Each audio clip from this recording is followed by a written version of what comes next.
President Sorcic. Please go ahead. You have the floor. Thank you very much, Mr. Sassoli, Mr. President. Welcome, everyone, and good morning. I'm Shada Islam. I'm an EU commentator and watcher based here in Brussels. And it's my privilege and my pleasure to facilitate and moderate this high-level online panel that we will be holding on managing migration and asylum together. I'm really delighted to be here. Mr. Sassoli, thank you for inviting me to do this. Now, our high-level speakers this morning have made some very valid points, and I'm not going to repeat them for you because you heard them, but they will form the paradigm for our discussion today. Migration, you've all said, Mr. Sassoli, is a multifaceted challenge. It's not just about numbers, it's about people, and often about children. And you've also, all of you, pointed to the success of migrants and asylum seekers in Europe, their contribution to our economies and to our politics and our businesses, our societies, in fact. And you've all stressed the need for better management, the need for compromise. And I have to say, as someone who's watching this discussion, the need to break this deadlock. And you've all said, quite simply, that this is a defining question for Europe. It's a defining question for European citizens, of which I am one, and also for Europe in the world. It sets the tone, Mr. President, for Europe's role in the world, its leadership in this world. Now, I have the pleasure, as I said, of managing this online discussion, this high-level online discussion. So let me just give you a few rules of engagement that I will follow. We are delighted to have 4 panelists today. Mr. Sassoli, you're joining us, and you're actually in the room with me, which is fantastic. But the others are joining us online. Mr. Schäuble, President of the Bundestag, will be with us. Ms. von der Leyen, President of the European Commission, will be with us. And we're also joined by Mr. Vitorino, Director General of the International Organization for Migration. So he's the newcomer into this discussion this morning. I'm going to have a short conversation of about 15 minutes with these 4 high-level personalities, and then I'm going to turn to members of European Parliament and members of national parliament who will engage in a conversation with all 4 of you. I'll take about 9 questions, and I'll give more details later on. Mr. Vitorino, you have joined our conversation now, and my first question to you really is about lessons learned. Now, 5 years on, Mr. Vitorino, how are you? It's lovely to see you online. 5 years on, we've lived through a solidarity crisis, really, in the European Union when it came to migration in 2015. Do you see Europe now better equipped to deal with the challenge? Do you see that change? And, you know, we're living in some very stressful times, COVID-19, the pandemic, and migration continues. How do you see that being impacted? Floor is yours. The screen is yours, Mr. Vitorino. Well, thank you so much, and good morning to all of you. Just very briefly to say, we have high expectations on the new pact on asylum and migration, both in terms of strengthening internal coordination, coherence and consistency in the European response to migratory flows and asylum seekers, but also in the cooperation with third countries. I will underline this dimension, which is extremely important, because no country alone can tackle the challenges of migration, and Europe needs to have a close cooperation with the neighbouring countries, especially in Africa, and in the current moment it is absolutely necessary to guarantee the continuity of the projects and programmes that the European Union has in Africa. But there is a short-term test, I would say. In the pandemic, we have learned that, as the Secretary General Guterres said, no one is safe until everybody is safe. So access to healthcare for migrants in the European countries will be fundamental. But when we have now news about a vaccine, the challenge that you, European member states, are confronted is to guarantee access to the vaccine to everybody that is in your territory, not just your citizens, but also all the refugees, displaced people and migrants that are in Europe. And that is not just to protect the human rights of those migrants, but it is also for the sake of the safety and the well-being of the entire host communities. Thank you very much indeed, Mr. Vitorino. So have you, just to pursue that one little question with you a little bit further, so do you see a change in European attitudes? Do you think this pact is going to do the game? Okay, Mr. Vitorino, yes. I need to be very careful in not interfering in internal European affairs. But I can tell you what is our ask from IOM and from UNHCR too. We need to take very seriously what President Sassoli and President von der Leyen have said. Losing lives in the sea is not an option. So there is a need of a search and rescue process. There is a need for the European Union to have a predictable disembarkation mechanism for those who are saved at the Mediterranean, because Libya is not a safe port of disembarkation. Migrants in Libya live in totally below minimum humanitarian conditions. And we will be confronted with extra pressures because of the pandemic. The Sahel is exploding. This explosion in the Sahel can have an impact in the entire Western Africa. Look what is already happening in the Atlantic. Hundreds of people are trying to reach the Canary Islands through the Atlantic, one of the most perilous routes in the world. They are dying there.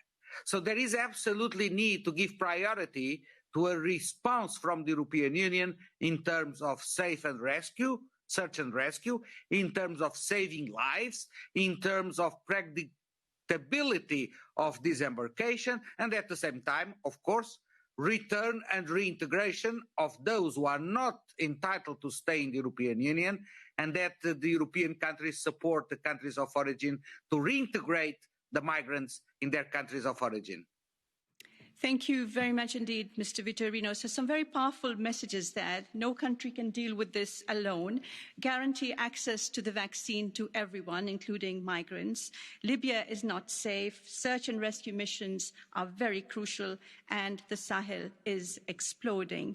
Mr. Sassoli, I'd like to turn to you now before going to the others. We need to find common ground. We need to break the deadlock. What we also need, I think you will agree, Mr. President, is a constructive and positive narrative around migration. And I was wondering if you could give me your ideas about what could be in such a constructive definition of migration for you. Guardi, io penso. Well, I think that we need to have more courage in dealing with this subject. Look at the history of the European Union. With the fall of the Berlin Wall, which has brought modern Europe together, well, if a wall comes down, then a lot of certainty is called into question.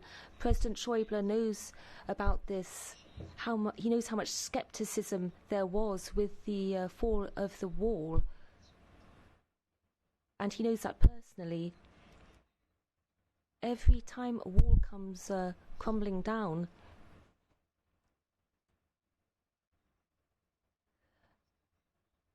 new times are facing us, and we need to face them with courage. We're facing migration now, and Europe has to overcome diffidence here and meet this global challenge with boldness. That's the narrative I think we need to work on. Of course, we can only prove to be effective if we have a concrete response to all of this. We know that without looking at migration and asylum, Europe will not prove to be the global player the world is expecting it to be.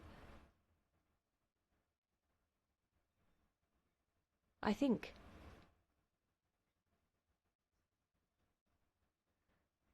this COVID period is leading us to have to re-examine many attitudes, many ideas, all of the mechanisms and instruments which we used before COVID as well, in finance, in the economy, social policy, the health system. Before COVID,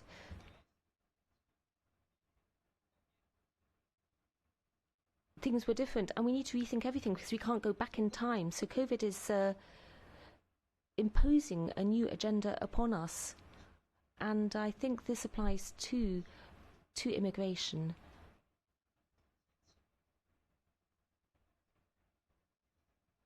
If Europe is not bold in tackling this subject, I think Europe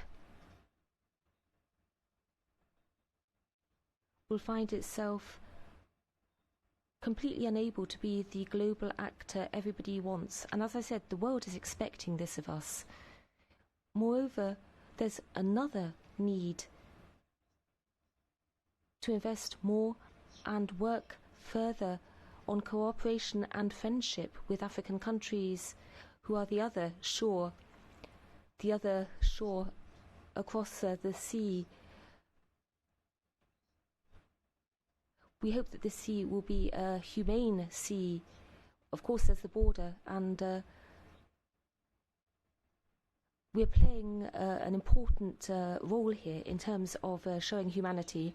Sassoli, so a call there for courage and boldness, and to look after Africa as well. And as you said, COVID is forcing us to re-examine so many parts of our lives. We need to look at this again. In fact, the Joint Research Centre earlier on this year came out with a report which highlighted the contribution that migrants and refugees have actually made to the combat against the pandemic. And I think this could perhaps be an element in crafting a new narrative. But let me ask the same question to Mr. Schäuble. Do you think it's time for a new narrative? We can talk about all the nuts and bolts of the Migration Pact, but we need a better narrative, don't we? The screen's yours, Mr. Schäuble.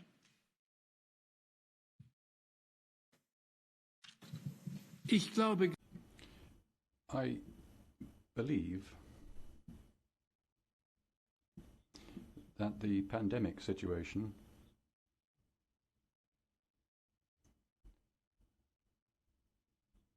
doesn't mean all that much new for the refugee crisis. It makes it urgent. It makes it clear that we live on one earth. That's what we call globalisation. And that problems that we have in this world affect us more than we would like to be the case in Europe. If we can travel, that's good, and many other things are good. But the problems, the injustices, the imbalances, that's depressing. I don't think that will really affect us. That's why I said in 2015, that's why I describe it as a rendezvous with globalization. And this will continue.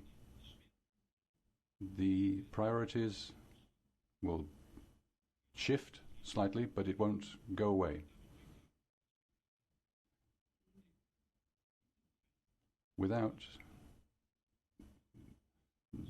Europe doesn't want to have internal borders. That's one of the great achievements.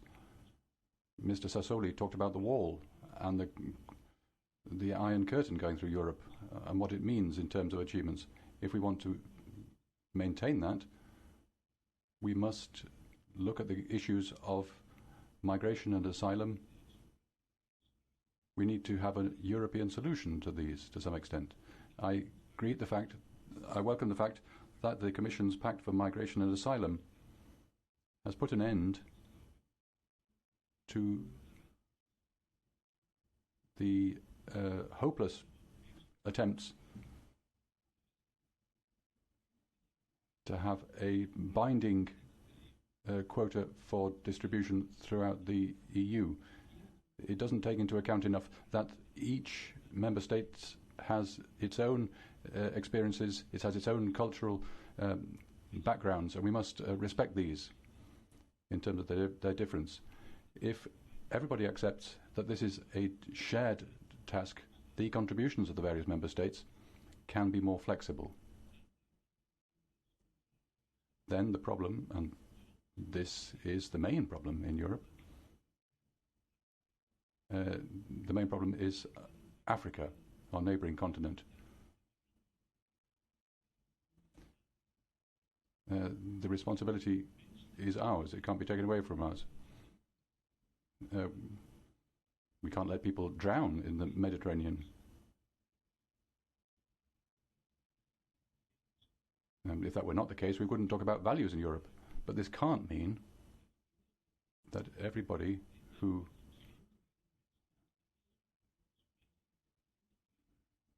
that we can promise to some criminal traffickers that we'll bring into the coast, and you'll get into a boat, and then we'll save you, and you'll be in Europe, and everything will be fine. That's not on either. So we need to tackle this organised human trafficking more successfully.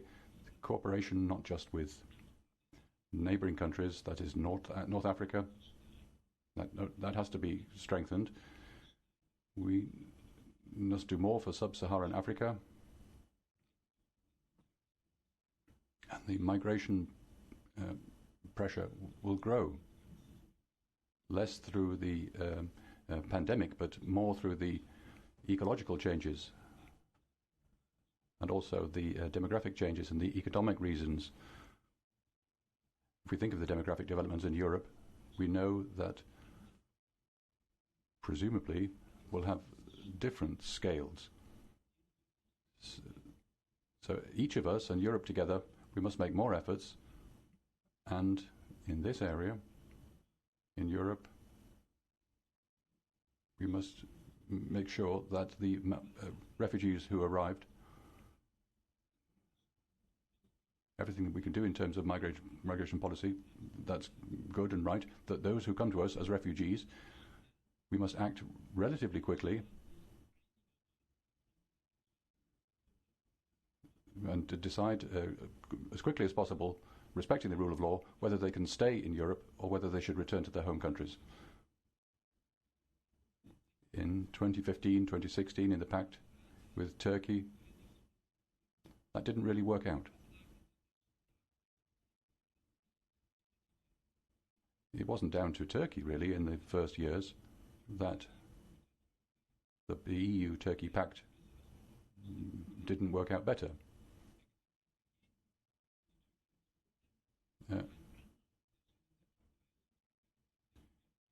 Anybody who returned to Turkey, somebody else would come to Europe from Turkey. But then we would have been subjecting ourselves to the traffickers. But Europe wouldn't have been able to send refugees back to Turkey quickly. And now the situation in Turkey has become more complicated. The approach wasn't wrong. In Libya and in Syria, we have quite different problems. The only thing we can do is to find possibilities within our neighbourhood, or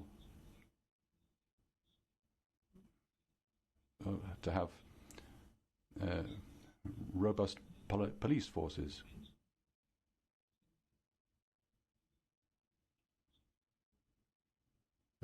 To bring people into safe regions in the neighbouring countries. As long as anybody can be saved from the Mediterranean and brought to Europe, the traffickers will be bringing more people in. So Europe must stand together, and if we do that,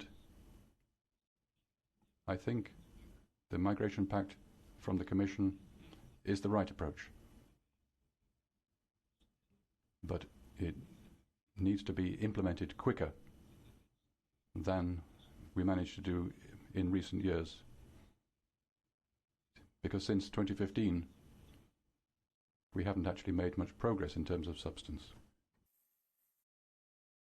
Thank you very much, Bundestag President. A warning there, the need for quick implementation of the Migration Pact and strong words about Europe's rendezvous with globalisation, and that this will continue.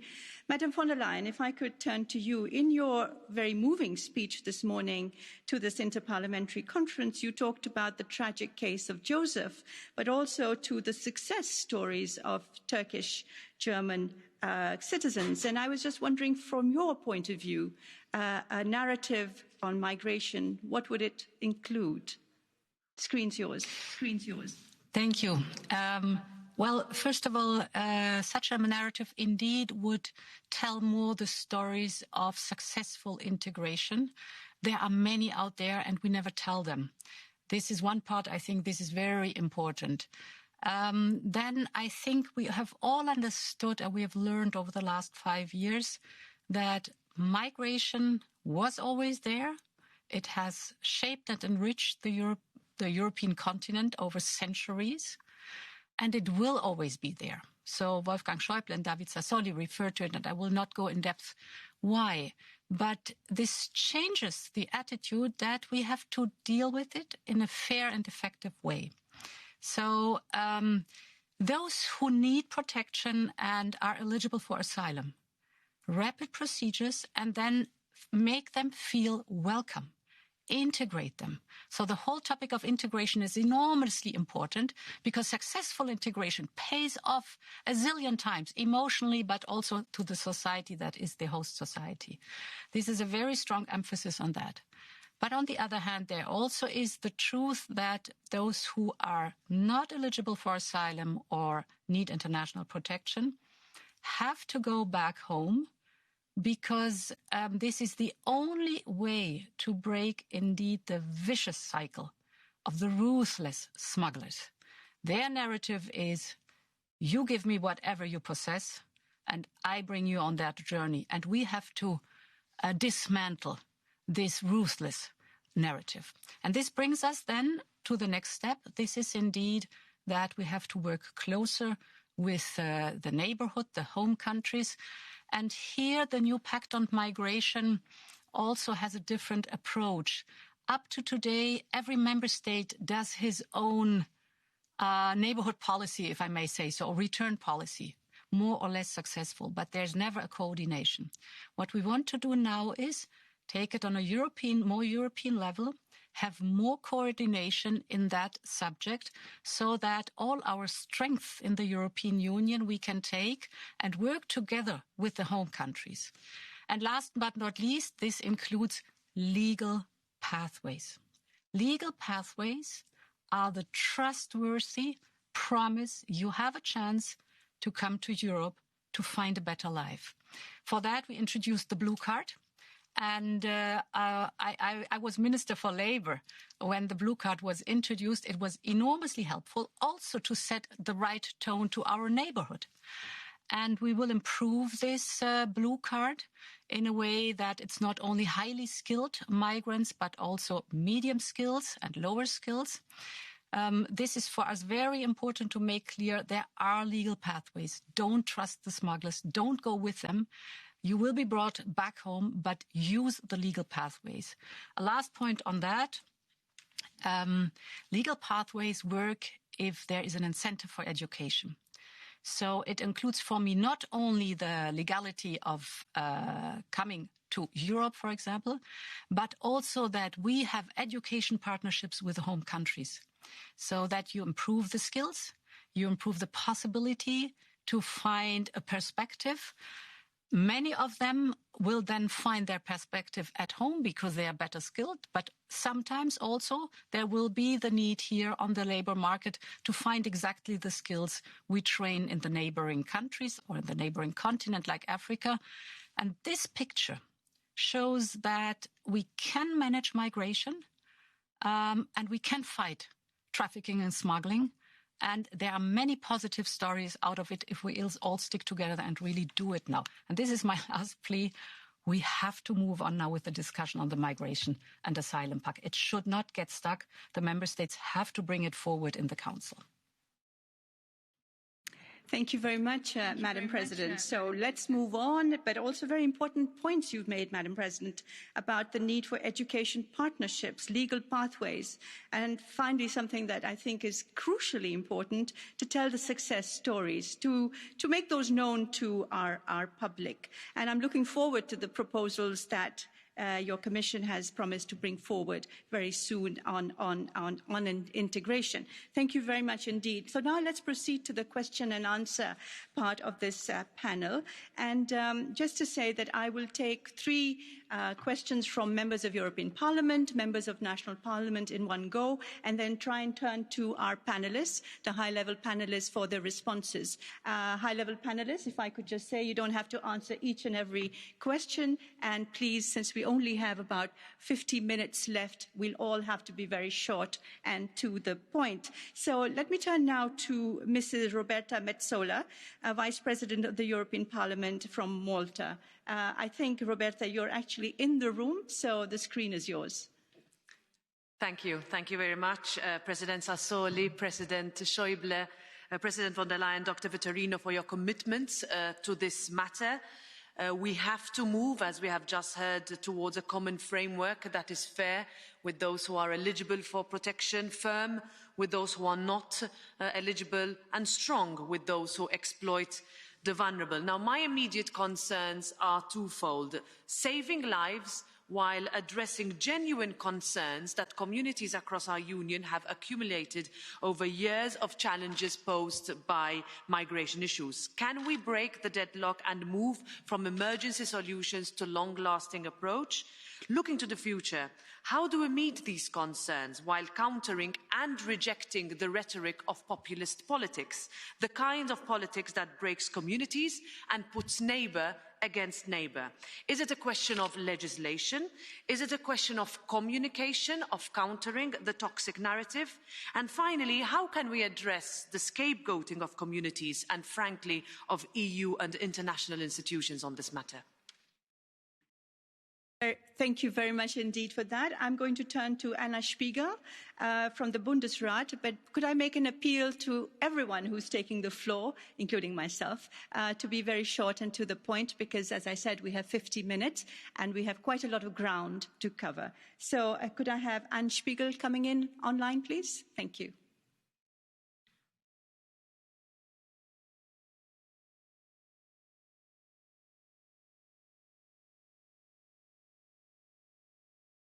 So Anne Spiegel is having a little bit of trouble, I think, getting online. We can go now to Mrs. Ana Botella from the Spanish Congreso de los Diputados. Por favor. Please press speak button.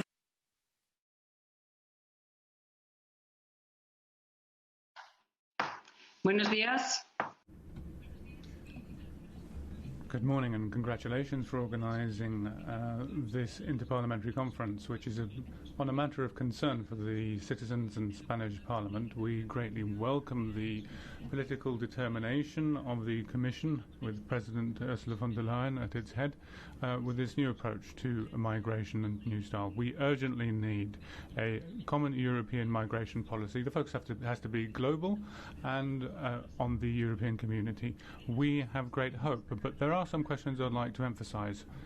I'm concerned that we're moving towards very strict, clear rules for responsibility, but vague rules in practice when it comes to solidarity.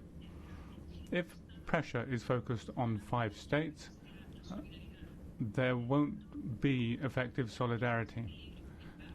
And the pact perhaps reinforces that imbalance between solidarity and clarity. We're very worried about the exterior approach as well. There isn't a clear approach. We believe that a European approach has to be based on stable cooperation. And if that doesn't exist on a sustainable level with sustainable financing, it won't work with third countries and countries of origin and transit.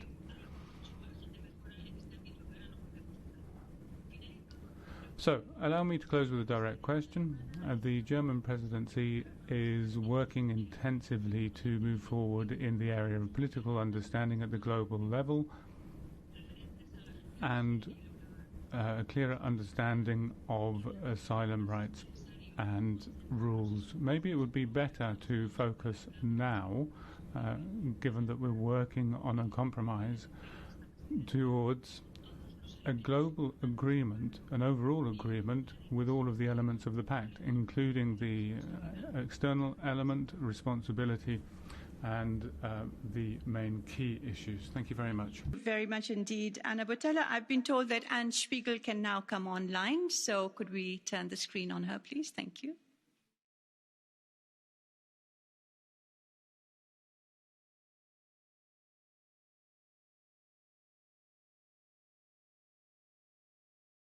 Could you please press the speak button? I'm actually going to move on and we'll try and get Anne Spiegel back in. Perhaps the technicians could have a direct chat with her and explain what she's doing right or wrong. If I could turn now to Mr. Jan Christoph Jutten, a member of the European Parliament. Please, there you are. Welcome. Yes, guten Tag. Good morning. Bundestag President Schäuble said that we have a problem, that the procedures aren't quick enough.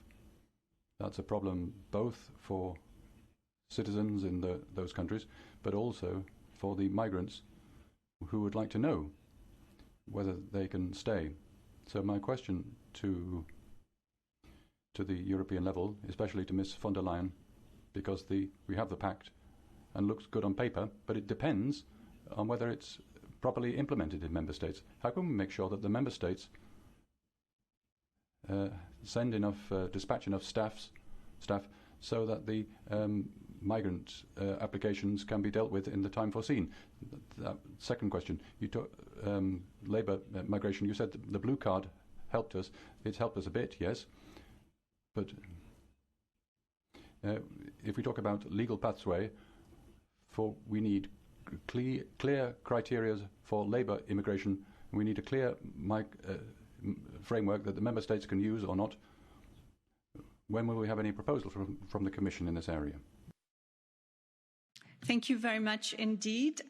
Before I turn to our high-level panelists, I was just wondering if Ms. Spiegel, no, she has not. So let me turn now to our panelists. I think perhaps, Mr. Schäuble, you and President von der Leyen can answer some of the questions this time around. So could I give the floor to the Bundestag President first, please? And may I ask everyone to be quite short, please, in this part. Thank you.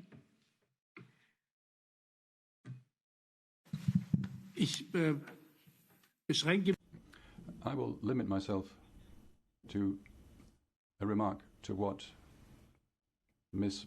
Mitzola said from Malta. How can we go beyond the talk and make sure that things actually get better? Malta has been faced with this problem for many years in a particular way because of its geographical position. My answer is quite simply rapid decisions on refugees. Refugees who arrive, who we save, there must be a quick decision whether they can stay or not. If they can stay, we'll get them distributed as long as the numbers are limited, as they are at the moment. Without any binding quotas, we'll find enough states who are prepared voluntary to receive refugees. That's been the experience. And those who can't stay, they must be taken back, if necessary, if there's no other possibility, but this would be the final possibility, to facilities outside of Europe, so that we can deal with the smugglers and make it clear to them that refugees who come, who are entitled, they can stay in Europe. We'll be able to deal with those numbers.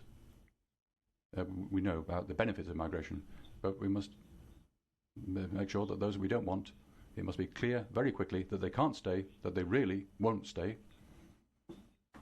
and this part of the problem will become very much less. Thank you very much, Bundestag President. If I could turn now to Madam von der Leyen, because there was a question addressed directly to you. Please, the screen's yours. Yes.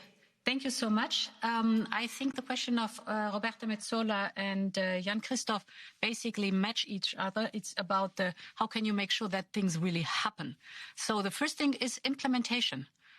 First of all, we should put the Pact on Migration and Asylum into law and implement it. But there's a second point concerning the blue card where it's even more urgent. It is in negotiations between Parliament and Council. So it's in your hands now to move it forward with all the improvements we have put in it. I think we have the common approach what the blue card is concerned. So let's work on pushing that the legal work, the negotiating work is really moving forward so that we can then implement it. And Anna Botella, if I may say so, there is a fair balance between responsibility and solidarity, because the solidarity is in the very end mandatory. You cannot choose whether you want to show solidarity or not. You have to show solidarity by deeds and not only in words, but you can choose on how you do that. There are different baskets that you can work with so that we really find a common approach on that. And last but not least, very rapidly, reliability of border procedures is a major factor to increase trust in the whole system.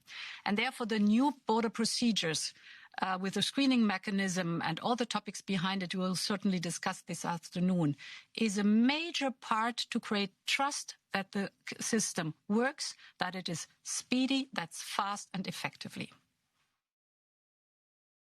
Thank you very much, Madam President. If I may continue the conversation, and for the next questions, I'll turn to Mr. Sassoli and Mr. Vitorino. I'd like to turn now to Pietro Lorefice, please, from the Senato della Repubblica in Italy. Please, the screen's yours. Pietro Lorefice.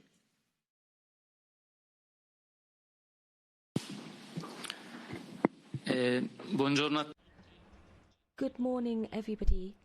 Good morning, colleagues. I'd like to thank the President Sassoli and Schäuble and President van der Leyen for inviting me to this important independent parliamentary conference.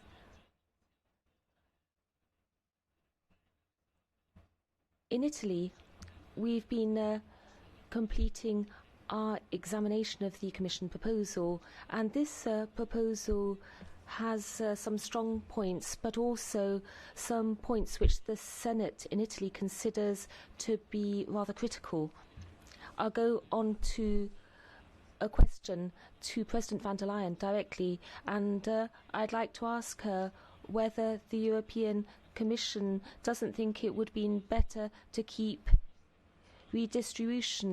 compulsory redistribution criteria as in 2015, and to have forms of solidarity related to the real requirements of the countries of first arrival, rather than on the availability of the member states.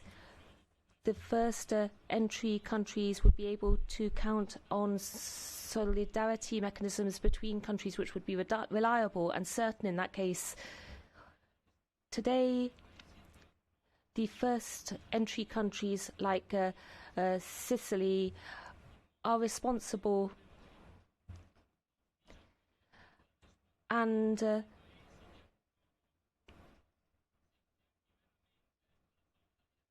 what is needed is the solidarity of all European countries here. They have to have an efficient, uniform approach to this phenomenon of migration. The Senate is looking forward to the plan of action for the 2021-2027 period, which President van der Leyen announced at the beginning of the conference. I'd like to thank you for your attention. I look forward to hearing the answers to my questions. Thank you very much. I will turn in a minute to the panelists for their responses, but for the moment, let me move on. We have Ms. Sofia Vultepsi, please, from the Hellenic Parliament, joining us online as well. There you are. Yes, there you good are. Morning to everybody, honorable presidents, dear president of this discussion, dear colleagues. Since Greece stands at the battlefront, let me pause for one more time the eternal problem named Turkey. Last February, you all know very well that Turkey tried to assault our northern borders, putting desperate people on the service of its geopolitical agenda. They failed, but since then, Greece has its forces, armed forces, police forces, and Coast Guard on constant readiness. That means that we have a very severe economic cost. The problem is that Turkey's behavior is the main issue, often operating as authoritative migrant smuggler. In my personal opinion, it is wrong to endorse the popular view of Turkey as a victim of the war in Syria. Turkey is on war in Syria since its very last start, and therefore is a refugee breeder, not a victim, but a predator. So after all, we would like to ask all our honorable presidents in the European Union, is European Union response to be towards Turkey? It's high time the EU clarifies its response. Thank you. Thank you very much. Thank you very much indeed. Let's move on now to Ms. Bettina Wollert, and then I'll turn back to the panelists. Please. Herzlichen Dank. Thank you very much. And thank you for everything that you've said until now. Personally, I always ask in these discussions, what have we achieved since the 2015 crisis? What have we learned? The main problem, in my view, is that instead of learning, for years now in this area, we've been led by the ideas and views of those who don't have an interest in a practicable solution based on solidarity and our European values. And I can't exclude my own home country, Austria, from that. We've seen the results of this irresponsible approach. People are dying in the Mediterranean. There's smuggling, there's violence, there's suffering, and illegal actions on Europe's external borders. And for a community based on values, that's really shameful. What we need to do is put an end to illegality, put an end to violence, and ensure that all people have access to a fair, balanced asylum approach in accordance with our commitments under the relevant conventions. Our approach has to be based on human rights and legality. It cannot be, we cannot seek temporary solutions. We need to put an end to the infringements and violations of European rights and laws, and we need to put a constructive end to these conversations. Thank you. Very much. So I'm going to go first to António Vitorino, please. Then I'll go to Mr. Sassoli, and then there was a question at Madame von der Leyen, so I'll go there, and I'll take Mr. Schäuble in the next round of responses. So please, Mr. Vitorino. 3 sentences. The first, to welcome the announcement made by President von der Leyen on the action plan of integration. The second sentence, just to say that the success of the border procedures will depend on the effectiveness of return and reintegration of those who are not entitled to stay, to go back and to sustainably reintegrate in the countries of origin. And that is the best approach, the most effective approach to have the buy-in of this process by our partners, the African partners, the African Union, and the African neighboring countries. And third and last sentence, to emphasize that the external dimension is extremely important due to the negotiations that are ongoing between the Council and the Parliament on the financial perspectives. There is an urgent need from the European side to give clear signs about what are the priorities in the relationship with the African countries, including guaranteeing the continuity of the programs and projects that are ongoing to consolidate this partnership. Let's be very clear. It can only work on the basis of mutual trust. Mutual trust takes time to build. It's necessary not to interrupt this very fruitful dialogue that has been established since 2015 and since the Valletta summit. Thank you so much. Thank you so much, Mr. Vitorino. Mr. Sassoli, please. Sì, grazie. Yes, thank you. On Turkey, I want to be clear.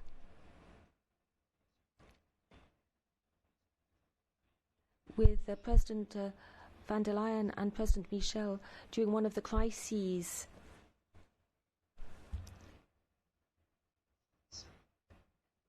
in which Turkey led to agitation and problems at the Greek border. We need to have firmness but also dialogue in Europe. That's the answer. And I'd also like to be quite clear that Greece and Cyprus and the islands are part of European territory. And then I'd like to pick up on something that was said. I'm very much attached to this. In 2015, we had a major crisis which really overturned the way in which the European Union dealt with migration. This crisis led to a crisis in faith. The fundamental principles of the Union are solidarity, and on that occasion, these principles were brought up for discussion, and the principles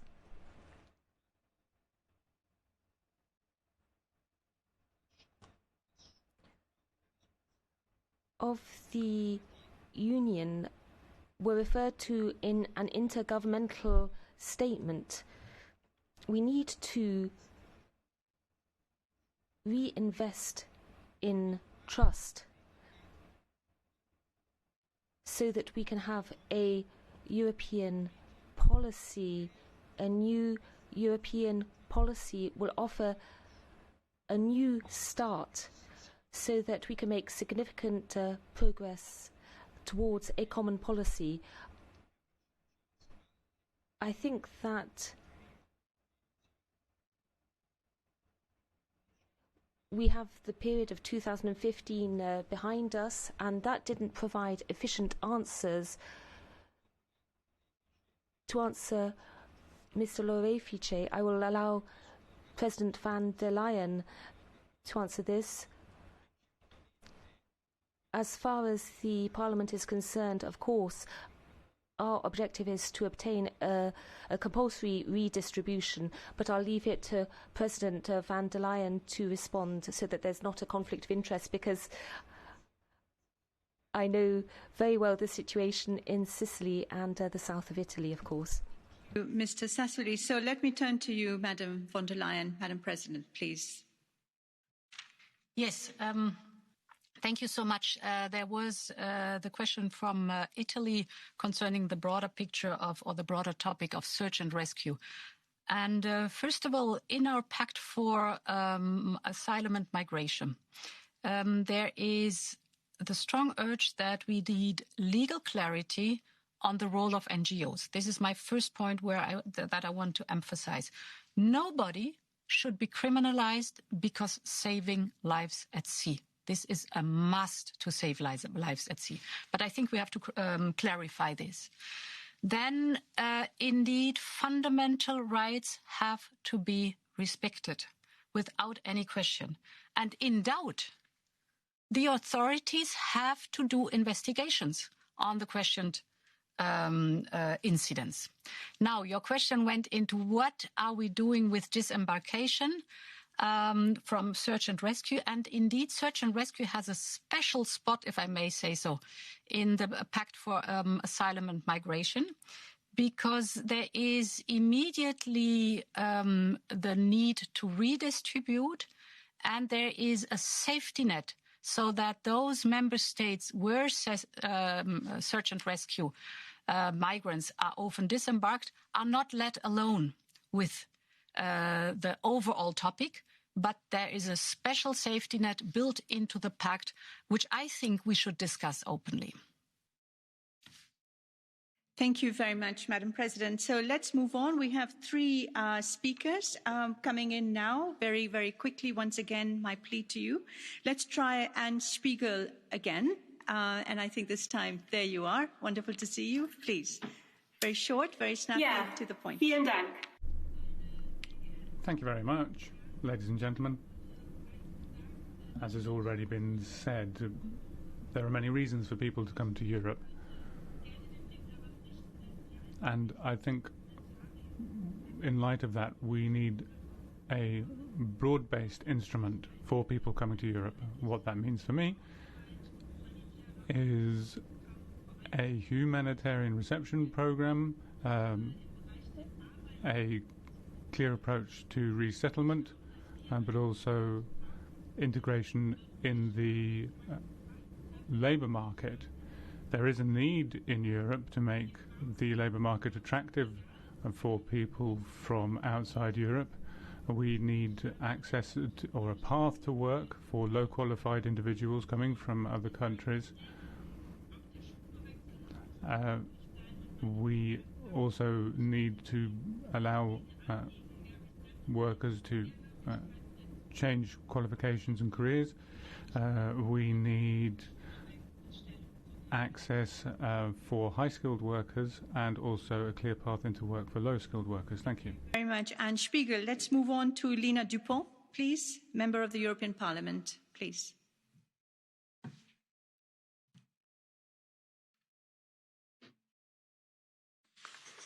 Yes, thanks a lot for the panelists for their broad view on the rather complex topic, of course.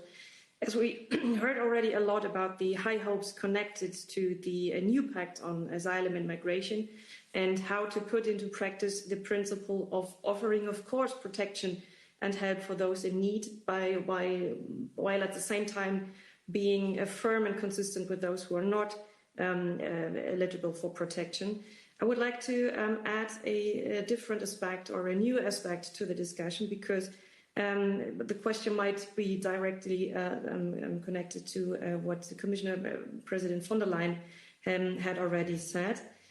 What can we do and how can we better improve our channels of European help to actually evolve the situation on the ground when we look at the Greek islands, but also look at other frontline states that are dealing with a lot of issues and problems. So how can we better and more effective channel the European help to them so that they might be able to better cope with the situation? Thanks. Thank you very much. I'd like to move on now to Mr. Juni Ovaska from the Finnish Parliament. Please, the screen is yours.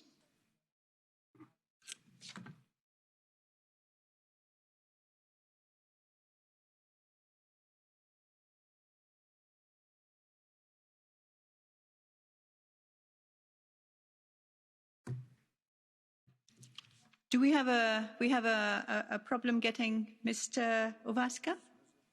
Yes? Okay, so we move on. There's a final comment that Ms.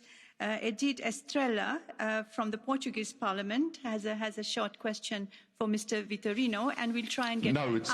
brilliant. So let's go back to Mr. Ovaska. Can we go back to Mr. Ovaska? Thank you. Yes, thank you. So, on which parts of the pact do you see the possibilities to proceed in the negotiations, and what are the prospects for the comprehensive deal next year? And does the new MFF under negotiation direct sufficient resources to this new mechanism and faster asylum border procedures? And if not, what should be done in order to address the issue? Thank you very much. I'm really happy you made it on screen. And finally, for a final comment, let's go to Ms. Estrela, and then I'll turn to the Bundestag President and all the other panelists for their responses. Please, Ms. Estrela. Bom dia a todas e a todos. Os cumprimentos. Good morning, everybody. I'd like to pass on the good wishes of the Portuguese Parliament. We have the pictures of the fire in the Greek refugee camp in our eyes, which shows the need for a real European policy. There is a negative view of migrants, and very often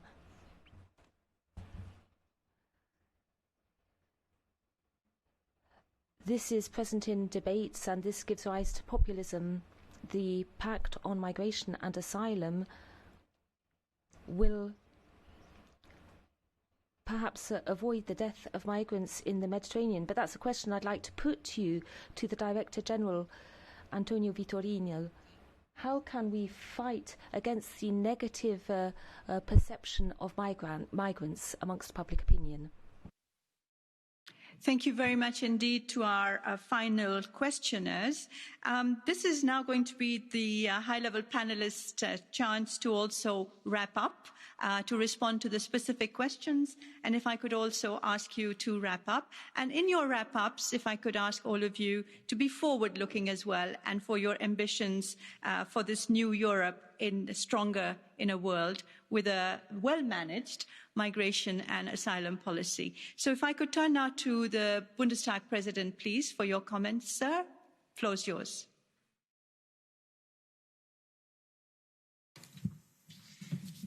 Ich finde, if were to describe a vision for the future,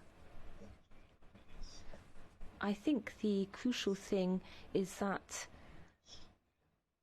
as soon as possible we decide for refugees whether they can stay or whether they should be returned. Mr. Vitorino said rightly, speedy return is the key, or an important key, for the whole concept in this area. And countries which aren't able to take quick decisions, I'm sorry nobody dealt with what I said about why the agreement with Turkey at the beginning of 2016 didn't work. And not even my Greek colleague answered this.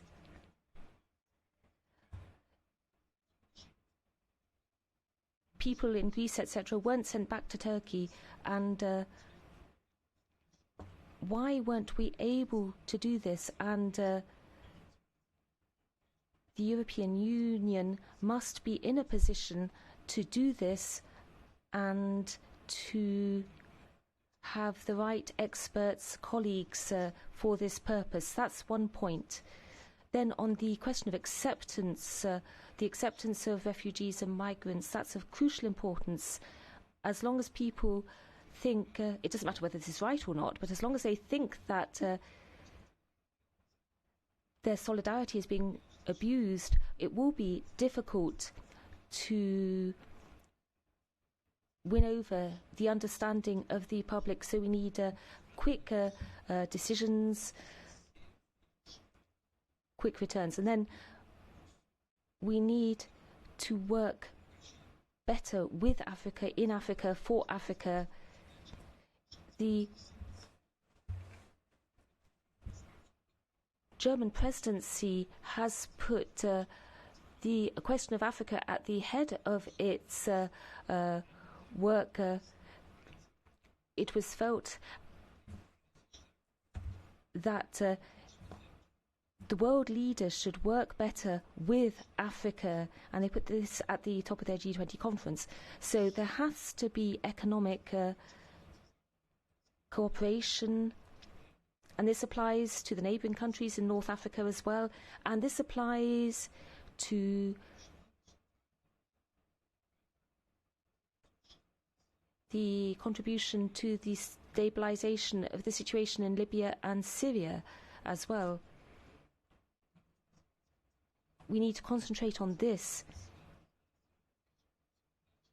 The European Commission and the European institutions won't be able to do this all alone. That's the situation in Europe. But if the member states, or if many member states work together with the European institutions and concentrate more on this, then I think we'll be able to tackle both elements and achieve progress in the near future. It is important that we make quicker progress. We've gotten enough statements and declarations. I was Minister of the Interior when the Berlin Wall fell, and we had 500,000 asylum seekers, if you like, from our eastern countries. But let's take concrete decisions and actually implement them, so that we don't talk about matters for years to come, and which will lead to our European relevance being becoming less important. Bundestag President, if I could turn now to Mr. Vitorino, please, and your wrap-up as well, please. Apenas uma resposta muito concreta à questão colocada pela deputada. A very clear answer to the question put by Mrs. Estrella. I think the pandemic has shown that it's possible to defend legal migration.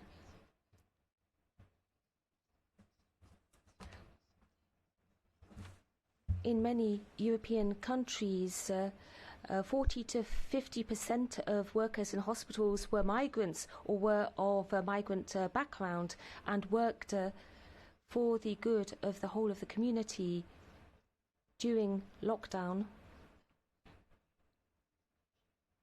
Whilst we were at home, safe and sound, who was working in the supermarkets, the distribution centres, who was carrying out transportation? Well, it was migrants, immigrants. They didn't hide away from the virus. They risked their life. And I think the best way of fighting against populism is to tell real-life stories and put these facts on the table and avoid manipulation. I know it's not easy, but that's what we try to do each day, and we invite others to follow us in doing so. Thank you indeed very much, Mr. Vitorino, and I hope we can see each other in Brussels one of these days. Madam von der Leyen, please, your wrap-up as well as your response to these questions that have been raised. Yes, we gave a lot of responses to topics like legal migration. I want to focus on the question of Lena Dupont. Lena Dupont was asking about Lesbos, and where we are there now after the horrible fire in Moria.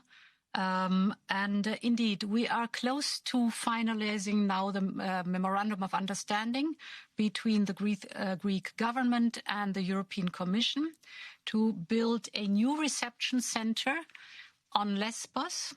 And there we want to work with the principles of the new Pact of Migration and Asylum.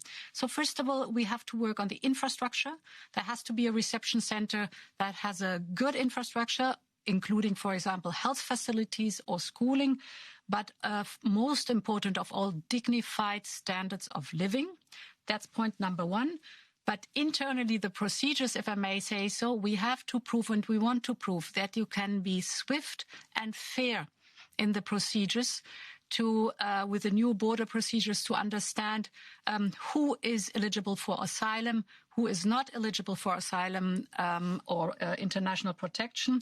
We will be supported there by our agency, for example, EASO, who has a lot of experience on the ground. And if this pilot goes well, we can prove that we can do it. And of course, where do we go from here? Well, we have to acknowledge that a perfect policy, I think the debate showed it, that fully satisfies everyone does not exist. But I want to re-emphasize that keeping things as they are is not an option. So the solution for all of us, and all of you mentioned that, is to take our responsibilities. The Commission came forward with a proposal. We have now acknowledged our differences, but we also are ready to compromise. We have now been discussing migration for years. Wolfgang Schäuble mentioned it impressively. This is good because I think it helped us to understand the complexity, and it helped me and my team to make a balanced proposal. But now it's time to move beyond discussion and make courageous steps towards an agreement. That's my plea. I hope that the exchanges we had today will bring us closer to that point, because we need now decisions and solutions. Thank you. Thank you, Madam President. And as you said, the conversation continues this afternoon as well. Let me give the final word to President Sassoli, please. Sì. Yes, thank you to everybody. Thank you to all of the national MPs who have taken the floor. There are lots of different proposals and ideas that have been put forward, and we are assessing the Commission's proposal at the moment, of course. We have looked at it, and we're trying to improve it. Well, of course, we can't forget the question of immigration. We've been negotiating with the German presidency. President van der Leyen knows this, and in the request of the Parliament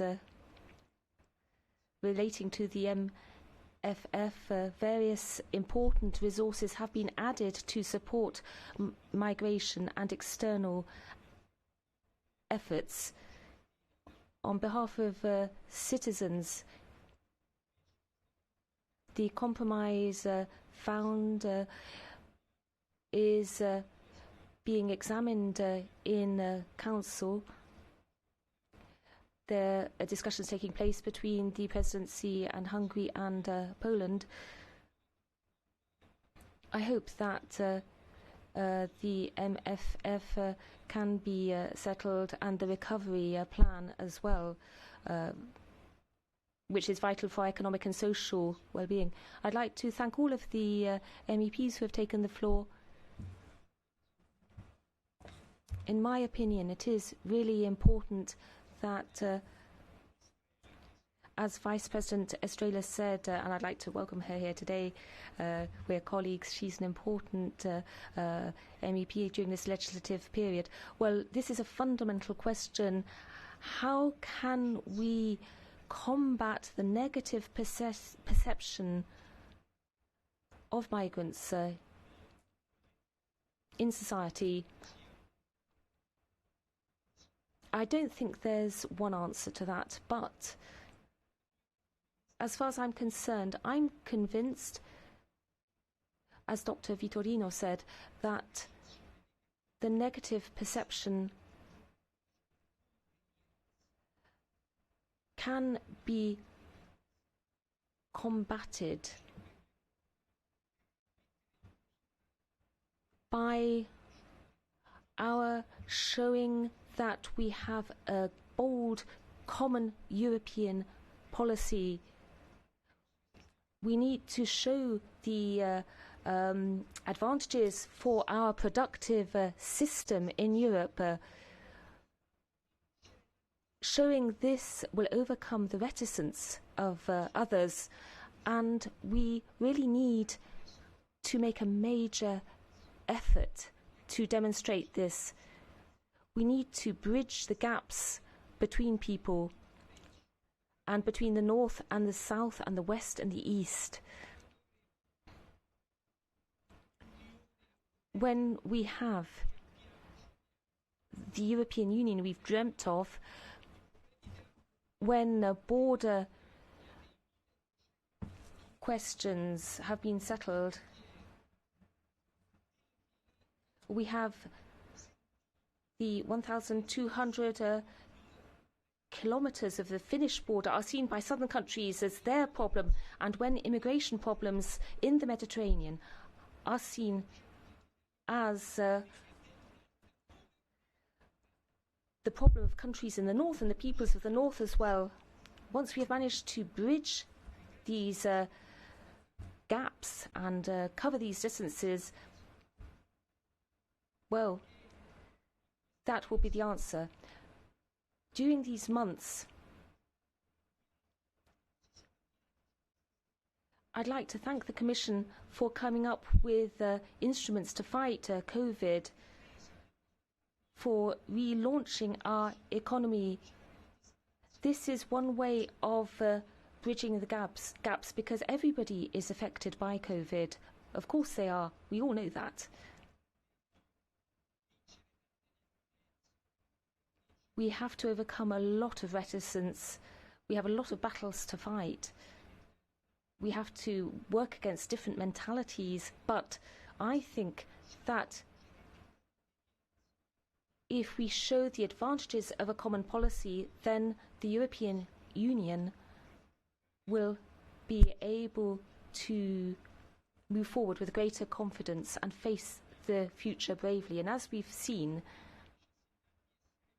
we need to be well equipped because the global challenges don't just knock at your door, they come into your house and can cause an awful lot of damage, like COVID-19 has shown us. So we need to have a Europe which has more faith in itself, which is more resilient, and a little bit prouder as well.